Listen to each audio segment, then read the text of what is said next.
چاند یا سورج کو گرہن لگا ہے تو کیا کرو؟ اللہ کی طرف کریا ساری کرو، قیامت کو یاد کرو، لمبی نماز پڑھو، صدقہ خیرات کرو، اللہ کا ذکر کرو، غلاموں کو آزاد کرو۔ یہ اللہ کی نشانیوں میں سے ہے۔ کسی انسان کی عظمت اس کی زندگی اور موت کی علامت نہیں ہے۔ میرے بھائیوں، محمد کریم صلی اللہ علیہ وسلم نے فرمایا لا تطرونی کما اطرت النصارى عیسی ابن مریم، لوگوں مجھے میرے مرتبے سے آگے نہ بڑھاؤ جس طرح عیسائیوں نے عیسیٰ بن مریم علیہ السلام کو ان کے مرتبے سے آگے بڑھا دیا۔ فقولو، تم کہو انا عبد اللہ ورسولہ، میں اللہ کا بندہ ہوں اور اللہ کا رسول ہوں، اللہ کا بندہ ہوں۔ آج آپ کو اللہ کا بندہ کہتے ہوئے بھی آپ کی گستاخی ہو جاتی ہے کہ اللہ کا بندہ نہ کہو۔ اچھا جی، رسول اکرم صلی اللہ علیہ وسلم نے کہا ہے کہ میں اللہ کا بندہ ہوں، کہتے ہیں آپ نے تو بطور تواضع کا انکساری کے لیے کہا، تم نہ کہو اللہ کا بندہ ہے۔ اچھا جی، پھر کلمہ کیسے پڑھیں؟ وضو کے بعد کیا شہادت دیں؟ اشہد ان لا الہ الا اللہ وحدہ لا شریک لہ واشہد ان محمدا عبدہ ورسولہ۔ میں ایک مسجد میں گیا، وہاں وضو کے بعد یہ دعا لکھی ہوئی تھی اور اس کا ترجمہ لکھا ہوا تھا، تو عبداللہ کا ترجمہ ہی نہیں کیا۔ اگر ہم کہیں گے اللہ کا بندہ ہے، یہ ہر وضو کے بعد یہ گواہی دیں گے تو یہ تو راز کھل جائے گا۔ میرے بھائیوں، آئیے اس دعوت کو لے کر چلیں۔ ہم اپنی عزت کی وجہ سے، ایک حاجی صاحب پورے علاقے میں بڑے معزز، بڑے خادم اور لوگوں کے ہاں بڑے معتبر سمجھے جاتے ہیں، لوگ ان کو بلاتے ہیں اور ان کے پاس بھی آتے ہیں، ان کی تعریف کرتے ہیں۔ اب وہ کیا سمجھتے ہیں کہ اگر میں یہ کہہ دیا کہ دین صرف قرآن اور سنت کا نام ہے، یہ بدعات میلاد کے نام پر، رسول اللہ صلی اللہ علیہ وسلم کی عقیدت کے نام پر اور اہل بیت کی عقیدت کے نام پر، اور میرے بھائیوں کون سا شرک ہے، کون سی بدعت ہے کہ جو ہمارے اس معاشرے میں رائج نہیں۔ ہم کبھی فیصل آباد میں اس موضوع پر خطبہ دیں تو یہ کہہ دیا کرتے تھے کہ اگر رسول اللہ صلی اللہ علیہ وسلم کی ولادت کا دن، عید کا دن اس کو بنا لیا جاتا تو 2 رکعت نماز بھی ہونی چاہیے تھی۔ تو اب 3 سال ہو گئے ہمارے فیصل آباد میں جب میلاد کا جلوس نکلتا ہے تو 2 رکعت نماز بھی ادا کی جاتی ہے کہ آپ کہتے تھے کہ عید کی تو 2 رکعت ہوتی ہیں، تو یہ بھی عید ہے، اس کی ہم بھی 2 رکعت پڑھتے ہیں اور یہ شکرانے کے نفل۔ نہ تو صحابہ کو اس کا علم ہوا، نعوذ باللہ۔ اور میرے بھائیوں، آپ شاید سمجھتے ہوں کہ بدعت کی بنیاد بھی اچھی نیت ہوتی ہے، اچھی نیت ہوتی۔ ایک آدمی ارتکاب کرتا ہے بدعت کا، اس کا ذہن کیا ہوتا ہے کہ اللہ راضی ہو جائے، رسول اللہ صلی اللہ علیہ وسلم کی محبت حاصل ہوگی، اللہ کا قرب مل جائے۔ لیکن یہ قرین الشرک بلکہ عین الشرک، بدعت یہ شرک کے دروازے کھولتی ہے اور اللہ اور اس کے رسول کی گستاخی کا راستہ کھولتی ہے۔ کیوں؟ کیسے؟ آپ غور فرمائیں کہ مثلا نماز جنازہ سے پہلے اذان کہنا اگر نیکی تھی تو اللہ کو پتہ ہونا چاہیے تھا نا یہ نیکی ہے، اچھا جی چلو، اللہ کو پتا تھا کہ یہ کام تو اچھا ہے، اس نے اپنے نبیوں کو، پیغمبر کو اس کا بتلایا نہیں، تو محمد الرسول اللہ صلی اللہ علیہ وسلم کو تو پتا ہونا چاہیے نا کہ یہ نیکی ہے اور اچھائی ہے۔ اب دونوں صورتیں ہیں کہ یا تو محمد الرسول اللہ صلی اللہ علیہ وسلم کو پتہ نہیں تھا کہ نماز جنازہ سے پہلے اذان کہنا میت کے لیے فائدہ ہے، یا پتہ تھا۔ اگر پتہ نہیں تھا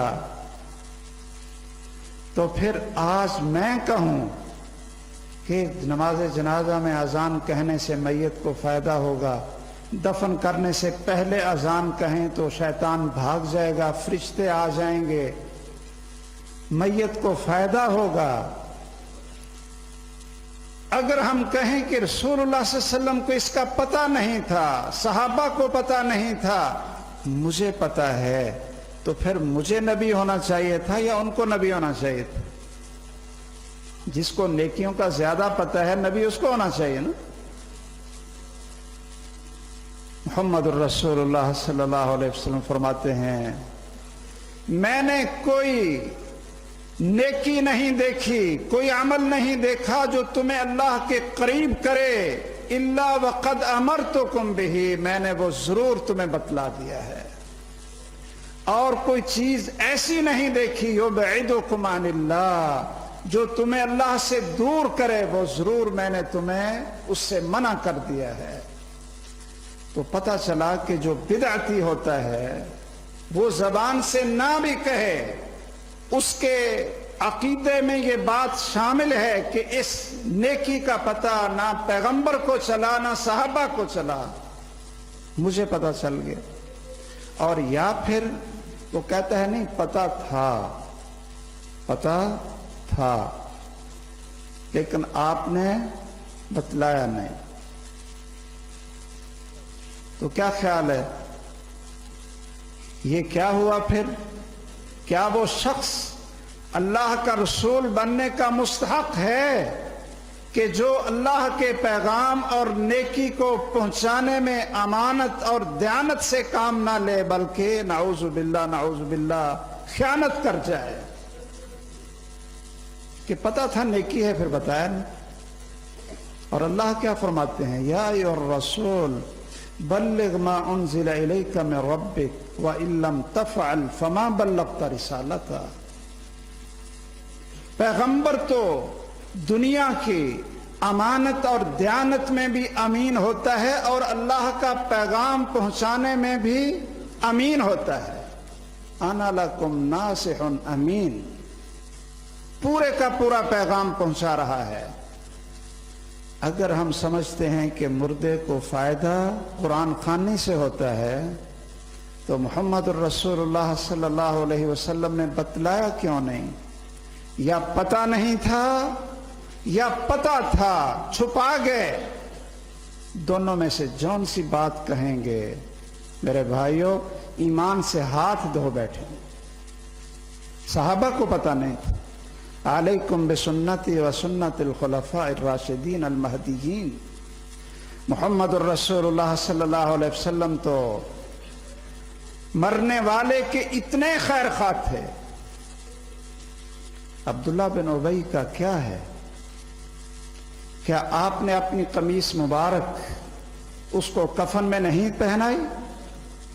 آپ نے اپنا لب مبارک اس کے منہ میں نہیں ڈالا؟ آپ نے اس کو قبر سے نکال کر پھر دوبارہ اپنے ہاتھوں میں لے کر اس کے منہ میں اپنا لب مبارک ڈال کر اس کو لحد میں نہیں رکھا؟ یہ وہی لب مبارک تھا سیدنا علی رضی اللہ تعالیٰ عنہ کی آنکھوں پہ لگایا تو وہ فرمایا کرتے تھے، اس وقت سے لے کر آج تک میری آنکھ کو کوئی تکلیف نہیں ہوئی، کبھی دکھ نہیں پہنچا، اور مجھے اللہ پر امید اور یقین ہے کہ مرتے دم تک مجھے آنکھ کی کوئی بیماری اور تکلیف نہیں آئے گی۔ محمد الرسول اللہ صلی اللہ علیہ وسلم کا لب مبارک لگا۔ اور پھر یہی نہیں، آپ نے اس میت کی اتنی خیر خواہی کی، اتنی خیر خواہی کی، سیدنا عمر رضی اللہ تعالیٰ عنہ روکتے بھی رہے، اور آپ پھر اس کی نماز جنازہ میں اللہم اغفر لہ وارحمہ، اللہم اغفر لہ وارحمہ، اور پھر یہی نہیں کہا کہ میں 70 مرتبہ سے بھی زیادہ دعا کروں تو اللہ بخش دے تو میں اس کے لیے بھی تیار ہوں، اللہم اغفر لہ وارحمہ۔ لیکن اللہ ذوالجلال نے کیا کہا؟ کون ہے مختار کل؟ کون ہے میت کا سب سے زیادہ خیر خواہ؟ لن یغفر اللہ لہم۔ اللہ فرماتے ہیں تو نے ٹھیک ہے اپنی کوشش کر لی ہے، لیکن بخشش، ہدایت میرے اختیار میں، بلکہ تمہیں یہ تلقین کی جا رہی ہے لا تصلی علی احد منہم مات ابدا ولا تقم علی قبرہ۔ اس سے پتہ چلتا ہے کہ آپ اس کی قبر پر کھڑے ہو کر بھی دعائیں کرتے رہے۔ ولا تقم علی قبرہ انہم کفروا باللہ ورسولہ وماتوا وہم فاسقون۔ اے پیغمبر، آج کے بعد کبھی بھی ان کی نماز جنازہ نہ پڑھانا، ان کی قبر پر کھڑے نہ ہونا، یہ اللہ اور اس کے رسول کے ساتھ کفر کی حالت میں مرے۔ کفروا باللہ ورسولہ۔ میرے بھائیوں، آئیے توحید کو سمجھیں اور اس دعوت کو لے کر اٹھیں۔ آج ہم نے بہت سے کاموں میں اپنے آپ کو مشغول کر کے کرنا چاہیے، لیکن پیغمبر کی دعوت کا اصل مشن، اس کے اندر ہم نے کمزوری اختیار کی۔ توحید کی دعوت میں ہم نے مصالحت اختیار کی، مداہنت اختیار کی، اور اگر کبھی اجتماعی جلسے اور پروگرام ہو جاتے ہیں، وہاں ہم شرک بھی سن لیتے ہیں، بدعات بھی سن لیتے ہیں، اور مصلحت کی زنجیریں وہ ہماری زبان اور ہمارے دل پہ تالے لگ جاتے ہیں کہ اگر ہم نے توحید کی دعوت دی اور توحید کا دفاع کیا تو پھر یہ لوگ ہم سے روٹھ جائیں گے۔ کیا محمد الرسول اللہ صلی اللہ علیہ وسلم کا یہ مشن تھا؟ لوگ اکٹھے ہیں، اجتماعی کانفرنس سے ہے، اگر یہ شرک پھیلانے والے کو یہ احساس نہیں ہوتا کہ میں اہل توحید کے جذبات کا خیال رکھوں اور ایسے کلمات نہ کہوں کہ جس سے ان کے عقیدے پر زد پڑتی ہو، تو یہ ساری مصلحت ہمارے لیے ہوتی ہے کہ کوئی ہمارے اسٹیج پر، ہماری مجلس میں، ہماری موجودگی میں اس کائنات میں سب سے بدترین جرم اور اللہ کی بغاوت، وہ شرک کی دعوت دے کر چلا جائے اور بدعات کی ترویج، اشتہار دے کر چلا جائے، اور ہماری زبانوں کو مصلحت اور وحدت امت کے تالے لگ جائیں کہ نہیں جی یہ نہ لوگ ناراض نہ ہو جائیں۔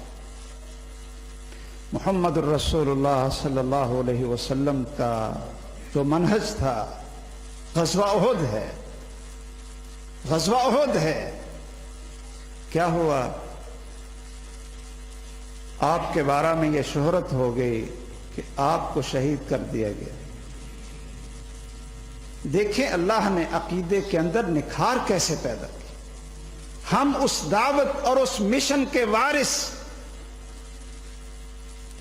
اچھا جی، کچھ لوگ تو بھاگ پڑے کہ محمد صلی اللہ علیہ وسلم تو شہید ہو گئے، قتل ہو گئے، اب ہم نے لڑ کر جہاد کر کے اس دعوت کو زندہ رکھ کر ہم نے کیا کرنا ہے؟ آپ کو پتا ہے کہ لوگ بھاگ رہے تھے، اور حضرت انس بن نضر رضی اللہ تعالیٰ عنہ جو فرماتے تھے کہ مجھے تو ادھر سے جنت کی خوشبو آ رہی ہے، انہوں نے بعض صحابہ کو بھاگتے ہوئے دیکھا تو کہا کدھر بھاگ رہے؟ کہنے لگے جی مات رسول اللہ، قتل رسول اللہ صلی اللہ علیہ وسلم، رسول اللہ صلی اللہ علیہ وسلم کو تو شہید کر دیا گیا. تو انہوں نے کیا فرمایا تھا؟ موتوا علی ما مات علیہ رسول اللہ صلی اللہ علیہ وسلم. اور جس مشن پر تمہارے محمد نے جان دے دی تم بھی جان دے دو، بھاگتے کیوں ہو؟ اور اللہ نے بتلا دیا آپ کو موت بھی آ سکتی ہے، آپ شہید بھی ہو سکتے ہیں، اس لیے کہ آپ اللہ نہیں ہیں، اس لیے کہ آپ اللہ نہیں ہیں. وما محمد الا رسول قد خلت من قبلہ الرسل افإن مات او قتل انقلبتم علی اعقابکم. عمر بن خطاب جیسے لوگ اس پریشانی کا شکار ہو گئے رضی اللہ تعالیٰ عنہ کہ تم کہتے ہو محمد صلی اللہ علیہ وسلم کو موت آ گئی، کوئی کہہ کر دیکھے. کیا یہ ان کی بات صحیح تھی یا غلط تھی؟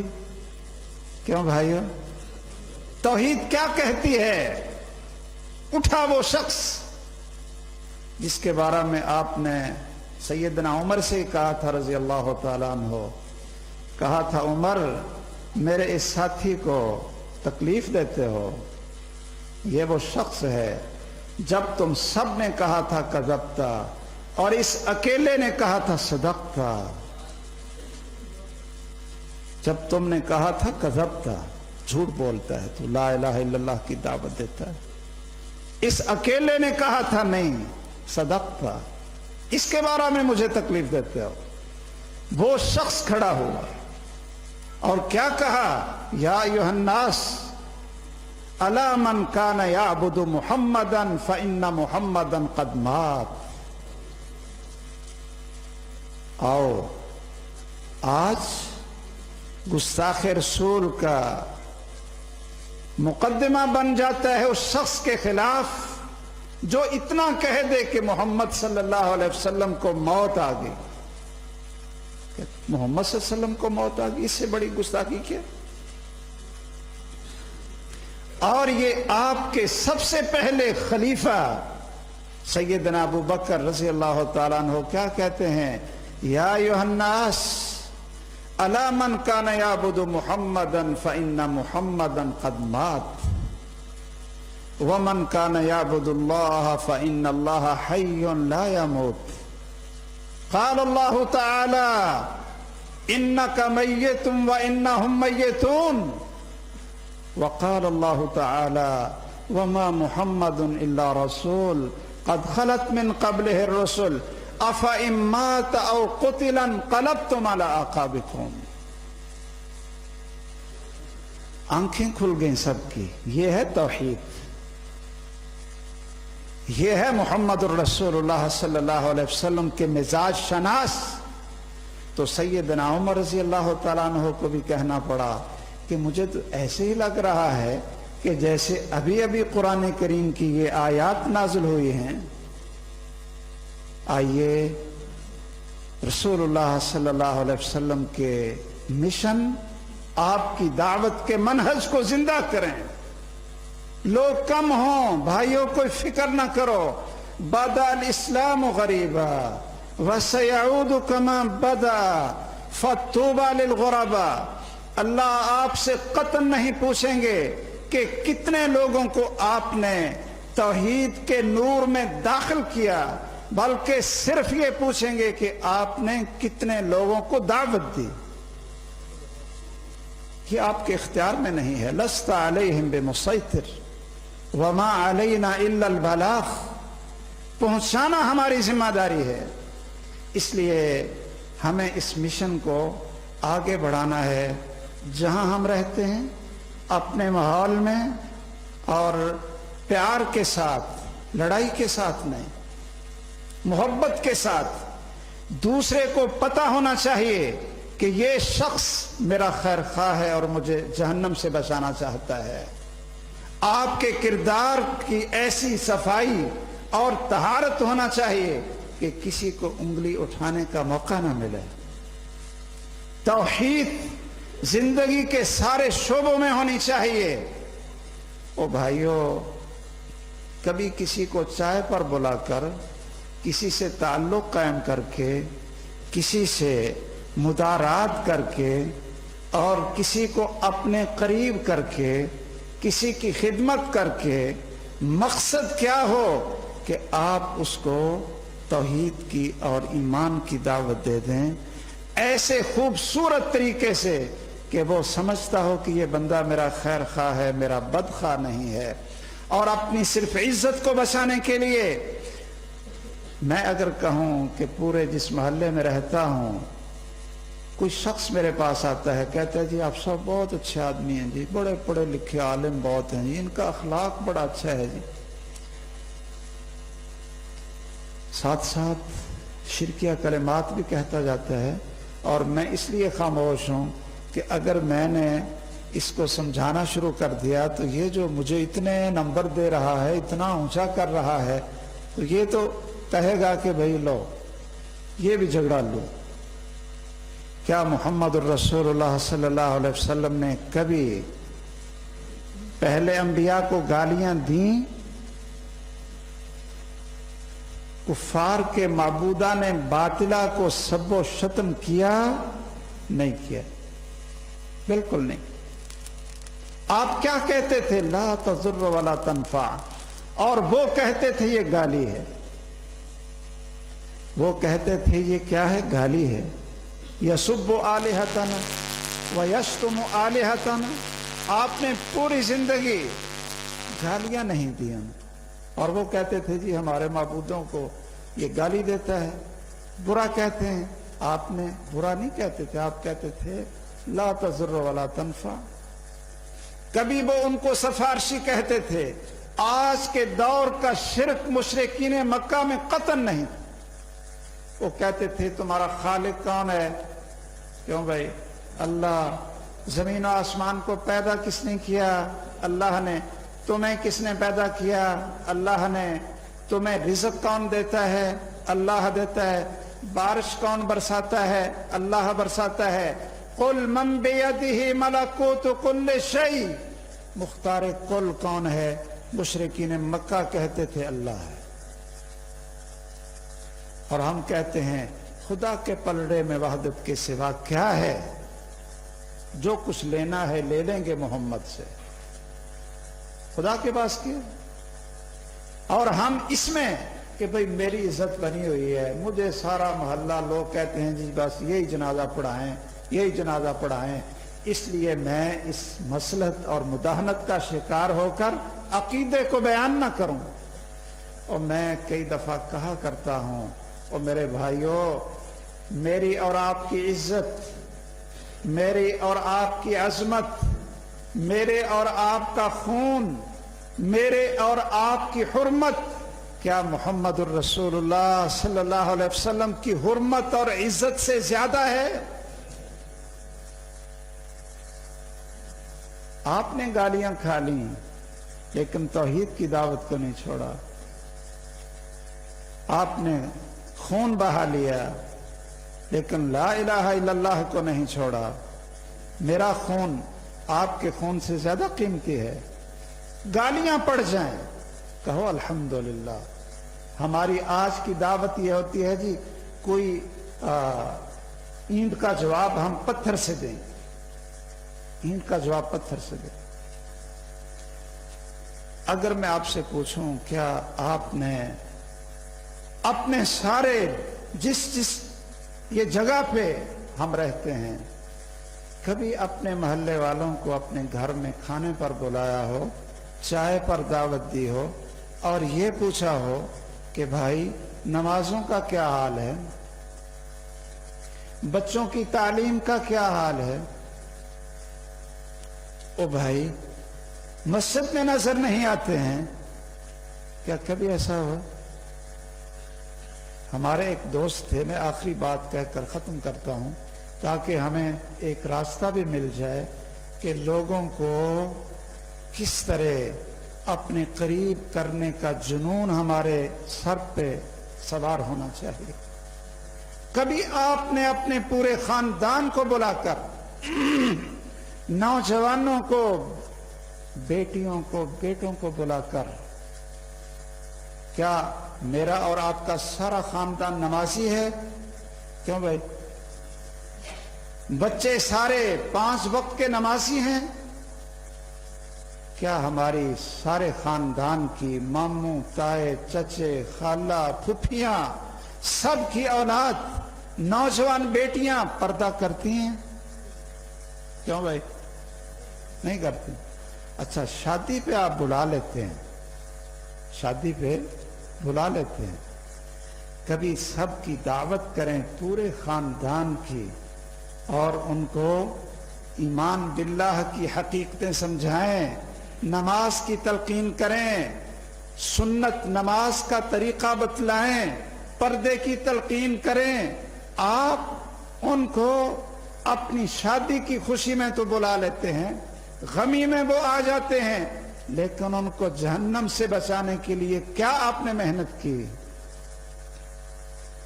رسول اللہ صلی اللہ علیہ وسلم پر جب لا الہ الا اللہ کی دعوت فرض ہو گئی اور حکم آ گیا یا ایھا المدثر قم فانذر وربک فکبر، اپنے آپ کو بڑا نہ بناؤ کہ میں بڑا لیڈر ہوں، نہیں، ربک فکبر۔ تو آپ نے سارے قریش کی دعوت کی تھی یا نہیں بھائی؟ کی تھی نا؟ آج میرے جیسے بھی کہتے ہیں جی پورے خاندان میں اللہ نے مجھے یہ ہدایت دی، مجھے عقیدہ بھی دیا، نماز کی بھی اللہ کا شکر ہے کہ جس نے سمجھ عطا فرما دی، لیکن یہ پوچھے اچھا جی یہ کوئی اچھا ہی کام تھا تو کبھی سارے خاندان کو بلا کر یہ دعوت پیش کی؟ کبھی؟ اگر ہم سے اللہ نے پوچھا کہ تمہیں روشنی دی تھی، تمہیں نور ہدایت اور نور توحید سے آپ کے سینے کو اللہ نے منور کیا تھا، تو جتنے لوگ جہالت میں تھے آپ گھر بیٹھے بیٹھے تو ان کو جہنم میں پہنچاتے رہے اور فتوے لگاتے رہے، لیکن ان کو مل کر، ان کو گھر بلا کر اور ان کے ساتھ تعلق قائم کر کے ان کی خیر خواہی میں کبھی یہ راستہ دکھایا یا نہیں دکھایا، تو پھر میرا اور آپ کا جواب کیا ہوگا؟ ایک ہمارے دوست تھے، وہ دبئی میں دعوت کا کام کرتے تھے۔ یہ میری آخری گزارش ہے تاکہ آپ کے اندر بھی ذرا شوق پیدا ہو اور ہمارے اندر جو کوتاہی ہے اس کو بھی ہم دور کریں، صرف اپنی اس دعوت کو مسجد تک محدود نہ رکھیں۔ ممکن ہے آپ کے خاندان کے لوگ کبھی اس مسجد میں نہ آئیں، لیکن آپ اپنے گھر میں ان کا کھانا رکھیں گے، سب کو بلائیں گے تو ضرور آئیں۔ گلی اور محلے کے سارے لوگ شاید ادھر نہ آئیں، کسی اسکول میں ان کا کھانا رکھ لو، وہاں آ جائیں، اور آپ کو دعوت دینا فرض ہے ہر جگہ پر۔ میں کئی دفعہ وہ کچھ اصول ہیں نا مانگنے والوں کے، اور میں کچھ اصول بنائے ہیں دعوت کے، کہتے ہیں نا جی ہر چیز مانگو، ہر ایک سے مانگو، آگے ہر جگہ پر مانگو، چوتھا کیا؟ ہر وقت مانگو۔ 4 اصول، اور میں نے یہ اصول بنائے ہیں کہ ہر ایک کو دعوت دو، ہر جگہ پر دعوت دو، ہر نیکی کی دعوت دو، اور ہر وقت دعوت دو۔ ہر وقت آپ دکان پہ سودا لینے کے لیے جاتے ہیں، وہاں آدمی آپ کو بقایا واپس کرتا ہے اور بائیں ہاتھ سے آپ کو بقایا واپس کر رہا ہے، آپ کیا کریں؟ کیوں بھائی؟ ہاں، آپ پہلے تو ہاتھ بھی آپ نے ایسے کیا ہوگا نا کہ پکڑوں، تو وہ جب الٹے ہاتھ سے دے رہا ہو تو آپ پیچھے کر لیں، وہ کہے گا جی محترم کیا بات ہے؟ تو آپ کہیں کہ بھائی دائیں ہاتھ سے پکڑاؤ، اللہ کی طرف سے برکت ہوگی، دائیں ہاتھ سے پکڑاؤ۔ آپ چیز کی قیمت دینے لگے ہیں، اس نے آگے الٹا ہاتھ کر دیے، آپ کیا کریں؟ ہاتھ پیچھے کر، کہے گا جی یہ کیا؟ رسول اللہ صلی اللہ علیہ وسلم کی حدیث سنا دو،